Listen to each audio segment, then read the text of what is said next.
आज का जो हमारा टॉपिक होगा वो एयर पोल्यूशन, इसके डिफरेंट सोर्सेज और इन सोर्सेज को हम किन ब्रॉड कैटेगरीज में, टाइप्स में डिवाइड कर सकते हैं। और फिर उनका इफेक्ट्स देखेंगे कि ये जो डिफरेंट पोल्यूटेंट्स हैं जिनको हम प्राइमरी और सेकेंडरी पोल्यूटेंट्स में कैटेगराइज करेंगे, उनके जो है वो इफेक्ट्स कैसे हैं प्लांट्स के ऊपर, ह्यूमन के ऊपर, एनिमल लाइफ के ऊपर और मैटर के ऊपर या मटेरियल के ऊपर उनके इफेक्ट्स कैसे हैं। So pollution is the introduction of any substance into the environment that adversely affect the usefulness of resources. अगर ये एयर के अंदर होगी तो उसे एयर पोल्यूशन कहेंगे, और अगर ये रिसोर्स जो है हमारे पास वाटर होगा तो हम इसे वाटर पोल्यूशन कहेंगे, और अगर ये रिसोर्स हमारे पास जो है वो लैंड, अवेलेबल लैंड होगा तो हम इसे लैंड पोल्यूशन कहेंगे। अब डिफाइन करते हैं एयर पोल्यूशन को, एनी फिजिकल, बायोलॉजिकल और chemical alteration to the quality of air. कोई ऐसा इंट्रोडक्शन हो सब्सटेंस का जिसकी वजह से फिजिकल, बायोलॉजिकल और केमिकल जो प्रॉपर्टीज़ हैं, क्वालिटी हैं एयर की, वो अगर आल्टर हो जाएंगी, वो चेंज हो जाएंगी, तो हम इसको कहेंगे air pollution. It occurs when harmful gases like smoke, dust enters into the atmosphere and it is not conducive for the plants, animals and humans. इसके सोर्सेज को देखें अगर, तो ये ब्रॉडली हम इनको दो कैटेगरीज में डिवाइड कर सकते हैं, प्राइमरी पोल्यूटेंट और सेकेंडरी पोल्यूटेंट। इनकी डेफिनेशन को समझना इंतहाई ज़रूरी है। इसको डिफ्रेंशिएट करने के लिए, प्राइमरी पोल्यूटेंट बेटा वो पोल्यूटेंट हैं जो डायरेक्ट जब एयर में एंटर होते हैं तो वो एयर के लिए, इसकी बायोलॉजिकल, फिजिकल, केमिकल प्रॉपर्टीज़ के लिए और इसकी क्वालिटी को ख़राब करने के लिए अहल होते हैं। जो इसको ख़राब करते हैं उनको कहते हैं प्राइमरी पोल्यूटेंट, जबकि सेकेंडरी पोल्यूटेंट उन पोल्यूटेंट्स को कहते हैं जो एयर में एंटर होकर कोई ऐसा इफेक्ट नहीं करते, लेकिन वो एयर के अंदर मौजूद किसी कंपोनेंट के साथ मिलकर एक ऐसा केमिकल, एक ऐसा कंपाउंड बना देते हैं जो कि एयर की क्वालिटी को ख़राब करता है, तो उसको कहते हैं secondary pollutant. So primary pollutant वो पोल्यूटेंट होते हैं जो डायरेक्टली जब एयर के अंदर एंटर होंगे तो वो उसको ख़राब कर देंगे, और सेकेंडरी पोल्यूटेंट वो होंगे जो किसी और कंपोनेंट के साथ मिलकर दोबारा जो है वो बाद में पोल्यूटेंट बनेंगे, तो उनको सेकेंडरी पोल्यूटेंट कहते हैं। Pollutant those are direct result of the process occurring in nature like dust storm, volcanic corruption, human activities से जो सल्फर डाइऑक्साइड, इंडस्ट्रीज से, व्हीकल के स्मोक से जो हवा के अंदर शामिल होगा, और ये जो है वो पोल्यूटेंट होगा, तो इसको कहेंगे that is the primary pollutant. लेकिन सेकेंडरी पोल्यूटेंट क्या होंगे? Primary pollutant react and intermingle with the other or with the air component to form secondary pollutant. जैसे कि कार्बन डाइऑक्साइड है, कार्बोनिक एसिड बना देगी, जैसे कि नाइट्रोजन के ऑक्साइड्स हैं तो वो नाइट्रिक एसिड बना देंगे, सल्फ़र के ऑक्साइड हैं तो ये देखिए सल्फ़र डाइऑक्साइड है, और ये वेपर्स के साथ और मॉइस्चर के साथ और रेन के साथ मिलकर सल्फ्यूरिक एसिड बना देगा, तो sulphuric acid is a secondary pollutant. ये देखिए यहाँ पे ये कार्बन डाइऑक्साइड है, कार्बन मोनोऑक्साइड है, सल्फर डाइऑक्साइड है, वोलेटाइल ऑर्गेनिक कंपाउंड्स हैं, ऑर्गेनिक्स हैं, नाइट्रोजन के ऑक्साइड्स हैं, और ये डिफरेंट इसके सोर्सेज बताए गए कि ये कहाँ कहाँ से ये आते हैं। ये पाई चार्ट इनको ये शो कर रहे हैं। और यहाँ पे देखें तो ये व्हीकल के एग्जॉस्ट से, वोल्केनिक एरप्शन से और इंडस्ट्री से ये प्राइमरी पोल्यूटेंट प्रोड्यूस हो रहे हैं, like carbon dioxide, carbon monoxide, sulphur dioxide, oxides of nitrogen है यहाँ पे, और ये सारे मिलकर जो है वो एयर में मौजूद दूसरे कंपोनेंट के साथ मिलकर, ये देखें अगर ये सल्फर डाइऑक्साइड है और ये सल्फ्यूरिक एसिड भी के अंदर चेंज हो रहा है, ये नाइट्रोजन के ऑक्साइड हैं तो ये नाइट्रिक एसिड के अंदर चेंज हो रहे हैं, तो ऐसे चीज़ों को कहते हैं कि ये सेकेंडरी पोल्यूटेंट में कन्वर्ट हो गए। और अब ये पोल्यूशन काज करेंगे तो ये सेकेंडरी पोल्यूटेंट है, और ये जो डायरेक्ट एमिशन से प्रोड्यूस हुए थे हमारे पास, इनको प्राइमरी पोल्यूटेंट कहते हैं। होप आप इसमें जो है वो इसके डिफ्रेंशिएशन को समझ गए होंगे। अगर फिर भी कोई कन्फ्यूजन होगा तो बेटा वो क्वेश्चन में पूछिएगा, उसको फर्दर इलेबोरेट कर देंगे।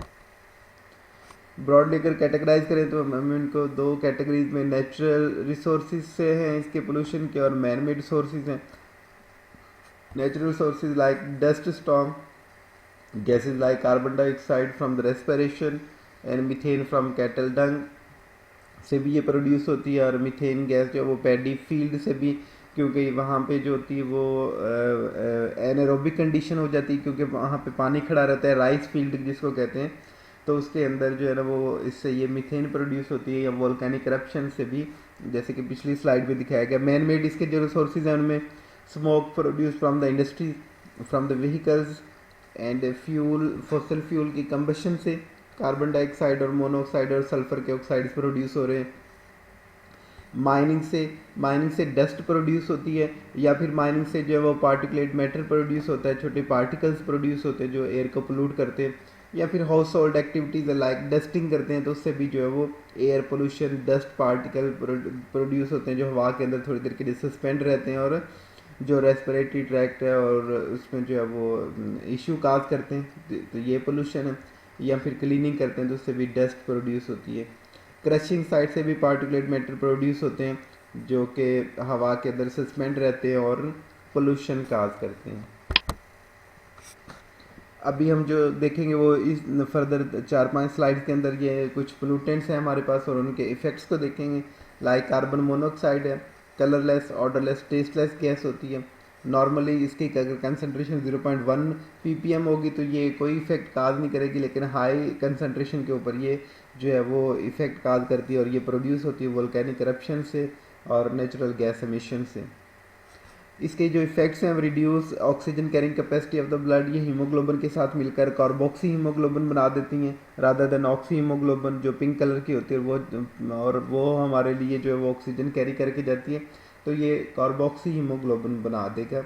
डिक्रीज इन विजन, डेफिनेटली ये डस्ट पार्टिकल्स, ये जो पार्टिकल्स होंगे ये हवा के अंदर है गैस, तो ये इसको विजन को जो है वो ब्लर कर देंगे।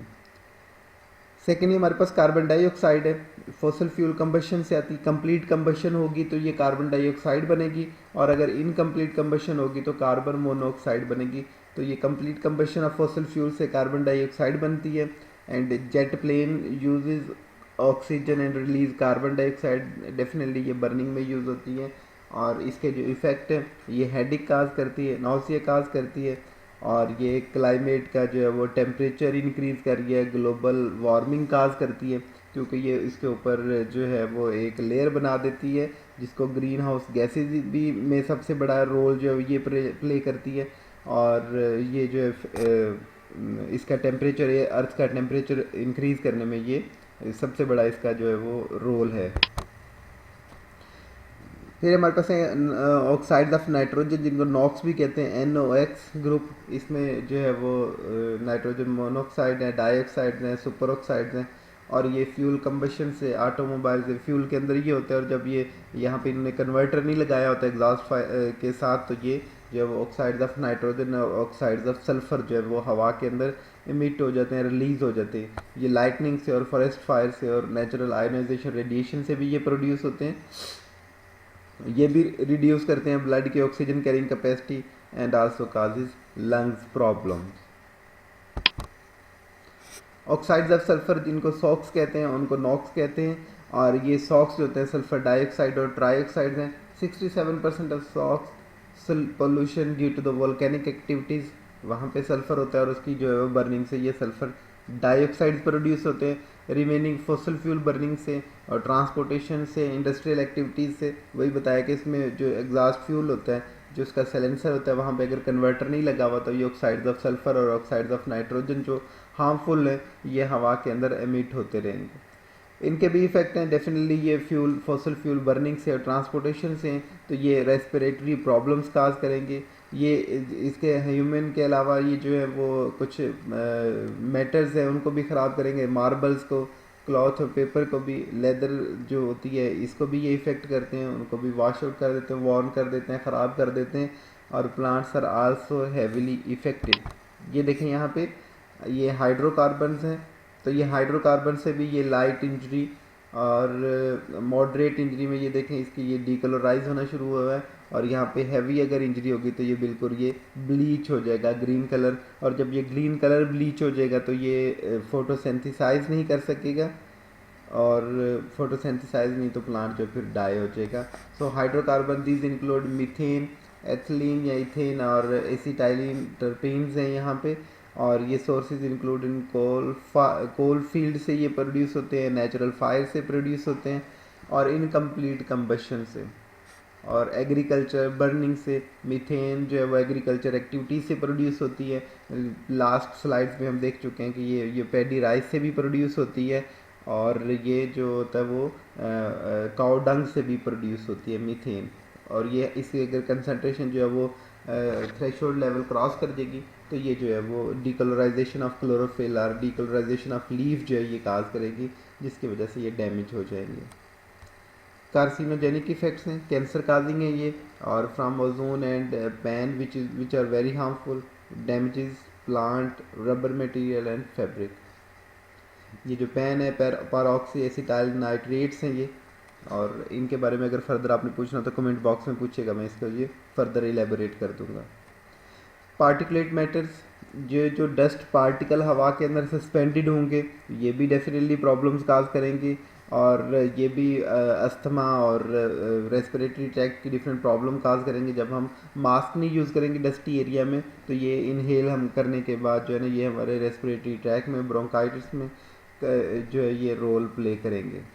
Particles of different substances suspended in the air are called particulate matter in the form of solid particles या लिक्विड ड्रॉपलेट की शक्ल में ये हो सकते हैं। वेरी वाइडली इन साइज इनका जो है वो वेरी कर सकते हैं। Different particles in form smoke, fumes, mist, fog, fly ash, ये डिफरेंट हम कैटेगरीज में कर सकते हैं। फाइन पार्टिकल्स जो होते हैं ये इनके सोर्सेज कौन से हैं जी, डीजल ट्रक एंड बसेस, ये इनके एग्जॉस्ट फैन से प्रोड्यूस होते हैं। कंस्ट्रक्शन इक्विपमेंट से, वहाँ पे भी जो है वो ग्राइंडिंग करते हैं, क्रशिंग करते हैं, तो ये जो स्मॉल पार्टिकल होते हैं ये हवा के अंदर जो है वो उड़कर आ जाते हैं। पावर प्लांट से, वुड स्टोव से, और वाइल्ड फायर से ये प्रोड्यूस होते हैं। Also chemical reaction into the atmosphere can transfer the gases into the particle. ये गैसेज जो होंगे ये प्राइमरी पोल्यूटेंट होंगे, और फिर ये सेकेंडरी पोल्यूटेंट या पार्टिकल्स में चेंज हो जाएंगे, तो ये सस्पेंड होंगे एयर के अंदर। इनके जो इफेक्ट होंगे ये premature death, asthma, respiratory tract की symptoms and chronic bronchitis, decrease lung function. Definitely ये जो है वो उसको अंदर जो है वो इंडक्शन इनकी होती जाएगी, जिसकी वजह से ये शॉर्टनेस ऑफ ब्रेथ जो है वो सांस का फूल जाना, ये भी इससे इशू होंगे। People with heart and lung disease जो होंगे वो हाई रिस्क पे हैं इससे। सो इसके जो कंट्रोल मेजर्स हैं ये इसके इफेक्ट है बेटा, इसके कंट्रोल मेजर और जो प्लांट के ऊपर पर्टिकुलर इफेक्ट होंगे उनको हम नेक्स्ट लेक्चर में डिस्कस करेंगे। Thank you so much. इसके जो क्वेश्चन होंगे वो आप पूछ लीजिएगा।